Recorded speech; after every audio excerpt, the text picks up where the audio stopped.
Cahaya Kristus menuntun keluarga Kristiani untuk saling berbagi dalam semangat kasih dan terus terpanggil untuk merawat bumi. Bapak, Ibu, Saudara-saudari yang terkasih, api adalah salah satu unsur alam yang menghasilkan panas, menghasilkan cahaya. Warna api tergantung dari tingginya suhu api itu. Api bisa menyebabkan kebakaran, bisa juga mendatangkan kehangatan bagi manusia. Api bisa membuat manusia dan kerabatnya seperti kera dapat hidup aman dari binatang buas, memasak makanan dan minuman, serta mendapatkan sumber cahaya. Kunci dari penggunaan api adalah manusia. Efek atau pengaruh api bisa baik, bisa buruk, tergantung dari manusia. Manusialah yang mengatur agar api digunakan sesuai peruntukannya. Saudara-saudari terkasih, bagaimana pandangan biblis teologis tentang api? Api diciptakan untuk melayani manusia. Dalam upacara cahaya, api yang diberkati mempunyai peranan sebagai abdi Allah, serta dipandang sebagai penghangat kerinduan manusia akan hidup ilahi. Cahaya yang berasal dari api baru hasil geretan batu api pada akhirnya membentuk satu rantai cahaya yang menyatukan segala-galanya dalam kasih, seperti yang dikatakan Nabi Yesaya, "Semua anakku menjadi murid Tuhan, besarlah kesejahteraan mereka, sebab kerelaanku tak pernah akan beralih daripadamu, dan perjanjian damai yang kuikat denganmu tak pernah akan digugat." Api baru melambangkan awal baru dalam hidup kita, yaitu hidup yang dihangati oleh api kasih Kristus yang membara. Dengan kasih abadi aku mengasihi engkau. Saudara-saudari, api merupakan satu unsur yang sering dipakai dalam liturgi malam Paskah selain air.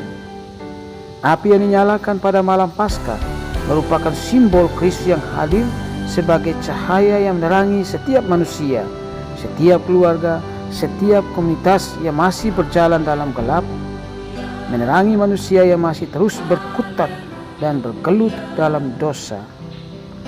Saudara-saudari terkasih, Sabat Tuhan dan perayaan malam Paskah ini menyapa dan mengajak kita untuk berhati-hati terhadap perang api palsu.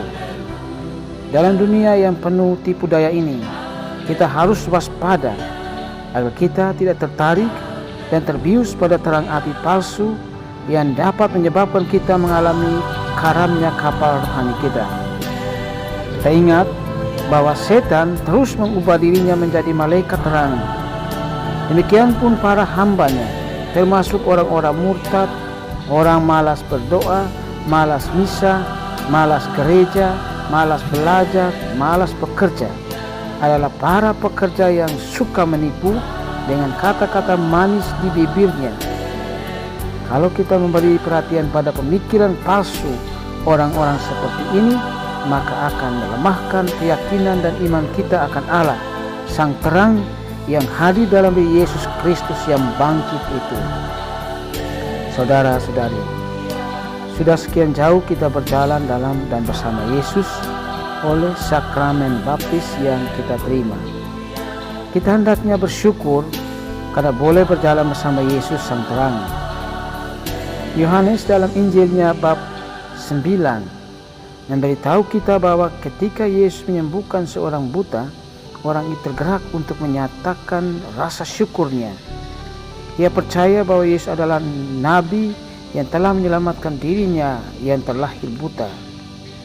Sejak saat itu ia berani melawan orang-orang yang mencoba meremehkan mukjizat yang dibuat oleh Yesus itu. Terang baru yang diterimanya dari Yesus membakar dirinya bagaikan api yang menyala-nyala dan menggerakkan orang lain untuk bangkit dan juga percaya bahwa Yesus itu adalah api sejati. Yesus itulah terang yang mampu menghalau kegelapan hidup kita, kehidupan keluarga dan komunitas kita. Terang Kristus menuntun kita untuk memiliki semangat berbagi dengan sesama tanpa perhitungan untung dan rugi. Saudara, Sabat Tuhan dan perayaan malam Paskah kita ini juga menyapa dan mengajak kita untuk terus merawat bumi kita secara baik, menjauhkan diri dari keinginan untuk merusak alam ini seperti menebang pohon secara tak beraturan atau menjadi penebang liar, membakar hutan seenaknya. Kita hendaknya menjadi perpanjangan tangan Kristus yang menerangi setiap kehidupan, baik manusia pun alam yang kita pijaki dan diami ini. Kita terus berbagi terang kasih yang telah kita alami dan terima dari Yesus kepada sesama kita. Terang itu harus mewujud dalam sikap saling menasihati dan mengingatkan untuk meneguhkan dan menguatkan sesama, wujud dalam perbuatan baik kepada sesama kita. Semoga kita bisa. Tuhan memberkatimu semua. Amin.